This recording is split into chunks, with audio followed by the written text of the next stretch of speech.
Besigye aleeteddwa mu kkooti Nkya leero mu by'okwerinda ebibadde eggulugulu ku kkooti enkulu wano mu Kampala. Enguudo nnyingi mu kibuga zonna ziggaddwa nga banyweza ebyokwerinda wonna. Ku ssaawa nga 2, Dr Besigye atuusiddwa mu kkooti mu by'okwerinda ebibadde eby'amaanyi. Enguudo zonna okubadde Lumumba Avenue, City Square n'endala awo zonna baziggadde era ng'abantu batono nnyo ababadde bakkirizibwa okuyitawo.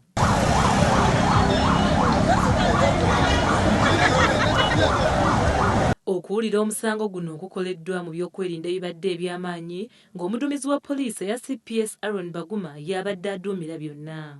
Puliida wa Besigye Ernest Kalibbala yatandise okutegeeza kkooti ensonga za Besigye na lwaki asaba okulekebwa afulume ekkomera. Kalibbala ategeezezza kkooti nti ddembe lya muntu waabwe okufuna bail ave mu nkomyo. Era ategeezezza nti Besigye alina amaka wano mu ggwanga nga tasobola kudduka ate era ku myaka gye tayinza kukola bintu bya kiyaaye.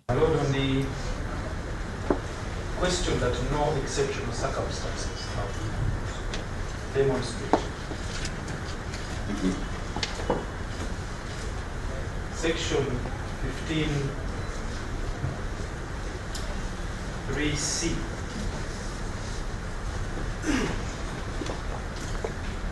lists advanced age as one of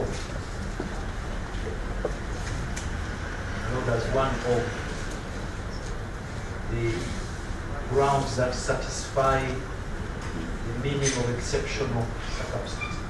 Omulamuzi asazeewo nti agenda kuwa ensala ye mu musango